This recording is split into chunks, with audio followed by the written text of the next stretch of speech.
And what I do is I record these conversations, and I take the interview and I edit it and I put it on my YouTube channel. Well, that's fine. I have no problem with this. All right. Tell me, where and when was the first sighting? The first encounter was in 1993. We used to trespass on this land in Bardstown that had like 5 ponds scattered out through the woods. So 3 of us went out, and we would do it at night on a full moon where we didn't have to have a flashlight so we didn't get caught. And 3 of us went out there this night. Me and Newton stopped at the first big pond because that was the best pond, I think. And my buddy Kenny went on to the back ponds through the woods. There was logging roads cut through the woods, through the cedar thickets, going to other ponds. And me and Newton were catching all kinds of fish. We were wading out into the pond on this long point going out into the pond. So we were in water over our knees, standing right beside each other, and catching fish just about every cast. So there was a lot of splashing going on where we were throwing the fish back. And a lightning storm came up, wicked lightning. So I tell Newton, I'm going to go find Kenny so we can get out of here before it starts raining. So I turn around, come out of the water, and run into the darkness straight behind us into the cedar thicket, and lightning flashed. And about 30 yards down at the end of that logging road, I seen it go around the corner to the left. And I stopped immediately. And whatever I seen was about 8 or 9 foot tall. The main thing that stuck out to me was how broad and wide the shoulders were and how flat they were. And it's like it never turned and looked when it went around the corner. It just went around the corner. And I've watched Bigfoot videos since then, and people talk about how smooth and the gait that they had. And definitely, when it went around that corner, it had that smoothness to it. And it was all the same color. I always told people it was white. But from where the lightning flashed, it could have been just a light color or brown. And I got back to Newton. He was still in the lake fishing. And he seen the look on my face, and he didn't even ask any questions. We were running flat out on a paved road. We parked the car probably a quarter mile away, so people didn't know somebody was there fishing. So we're running flat out on this paved road, and there's woods on my left side the whole way. I mean, I couldn't run fast enough. And then about 40 minutes later, Kenny showed up, and he didn't have a clue about nothing. And he had to walk out that same place to hit the paved road.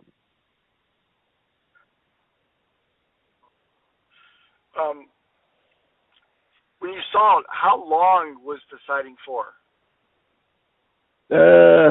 2 seconds. Like I said, it was a wicked lightning storm. So it was frequent lightning. And do you know, was it looking at you or looking in the direction it was going? It was looking the way it was going. But whatever it was, what gets me that now that it's said and done is I ran right at this thing in the dark and didn't even know it. So it was almost like it was trying to get away from me. Yeah. And you said 30 yards in front of you? 30 yards, yeah. I ran right at it in the dark. If that lightning would have flashed and it was right in front of me, I probably wouldn't be sitting here telling you this. It scared me bad. Yeah, 30 yards is close. Yeah. Fairly close. And it was every bit 8 or 9 feet tall with shoulders about 4 feet wide. I know that was a quick sighting. Anything else that you remember about it that sticks out? I didn't hear it after I seen it. I did not hear it. You would think something that big, you would hear a stick break or it going through the leaves, or I did not stick around, but still, you would think you would hear it, and I didn't. Yeah. And do you know where in Bardstown this is? Yeah, it was on Nazareth Road. Nazareth Road. Yep, right by there's. Are you familiar with Bardstown? A little bit, and I've got reports. Do you know where the Nazareth Nun College is, or whatever it is out there? I'd have to look on Google Maps and take a peek. It was close to that. And my buddy Kenny, his grandma lives at the end of that road. I did. This was in '93, and back then she was in her 80s. So we go straight back to her house, and she said, old nuns talked about light-colored creatures. Their story, and I've looked online, and I cannot find anything like that. What time of day was this? Oh, it was at night, because we'd go at night so we didn't get busted. It was in the middle of the night, I would say 2 or 3 probably. And it never did rain. It never did rain. But that was wicked lightning, and it never did rain. Well, that's pretty exciting. Did you ever go back there? I have been back in the daytime, and I would love to go back and look for maybe tracks or something, or talk to people, because there was a house that was there back then. And I've thought about going back to that house and knocking on the door and asking them, have you seen anything or heard anything? To where that was. I've actually got a Google Earth shot of it. I can send you the picture of the Google Earth. I'll show you exactly where I was standing in the lake. Okay. Yeah, I'd like to see that. And what about your second sighting? My dad moved down to Lake Cumberland real close. And you seen the pasture land in behind his house. So we always seen deer coming out in a certain spot. So I told him, I was like, screw it, I'll go over there with my climbing stand and go over and hunt where those deer are coming out. So I hunted that evening. I'm about 12, 15 feet up in a tree, and hadn't seen nothing all evening. So I was like, all right, screw it, I'm going to get down while I can still see what I'm doing. So I turn around in my tree stand, I'm untying my rope and everything else, so I'm brushing the bark a little bit. And about 30 to 50 yards in the woods back there, something growled. And I acted like, I didn't just hear what I think I heard. So I kept doing what I was doing, and it did it again. I'm like, what the hell is that? So I'm bobbing and weaving, trying to look behind my tree, way back in the woods, to see if I can see what's making this noise. And I take my hand and I rake it on the bark on purpose. And, you could hear its ribs rattling when it did this. And I'm up in this tree thinking, what am I going to do? I got about 20 yards till I got to climb a fence. And then I got about a 300-yard run uphill in the pasture to get to the house. So I'm like, all right, I'm going to hit the ground. I'm going to leave this tree stand right here. To be honest, I didn't think I was going to make it over the fence. As I'm going over the fence, I turn around and look to see if anything's coming. And then I get out in the pasture and realize I'm out in the open with nowhere to go now. So I'm running flat out as best I could uphill the whole way. I get to the house and my he pretty much laughed it off. Said, it's probably a cow in the woods. And I said, Dad, I was like, ain't no cow going to act like that. So, and the next morning, I went back with a shotgun to go get my tree stand off the bottom of that tree. And I've never been back there. Yeah. And how long have you hunted? I've hunted for, a long time. Since I was about 14, I've hunted, gun hunted. And I've been around cows my whole life, too. They don't make that noise. whatever it was had some lungs, and like I said, you could hear it like rattling inside its rib cage when it did it. I didn't know whether to stay up in the tree or to make a break for it, and I made a break for it. Yeah. And you're an experienced hunter, so you know the different vocalizations in Kentucky. And I've never heard anything with that big a set of lungs to it doing something like that. When you said Cumberland County, what no, down by Cumberland Lake. It was in Russell County. Oh, Russell County. On Highway 55, almost where it goes into 127, right by Lake Cumberland Dam.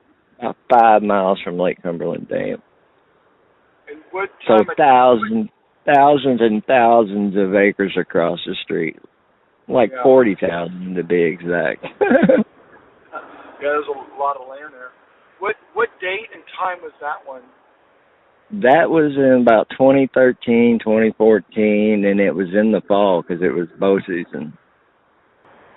Well, thank you so much for sharing those stories. Yeah, I'm tired of telling people that don't really appreciate it or could even grasp what I'm trying to tell them, you know? No, and what's sad is there's a lot of hoaxes out there, and people will call in podcasts and make stories up. I know people that even get paid to make up stories. But, you contacted me. My story's never wavered since 93, and I've told a bunch of people the same exact thing. Exactly.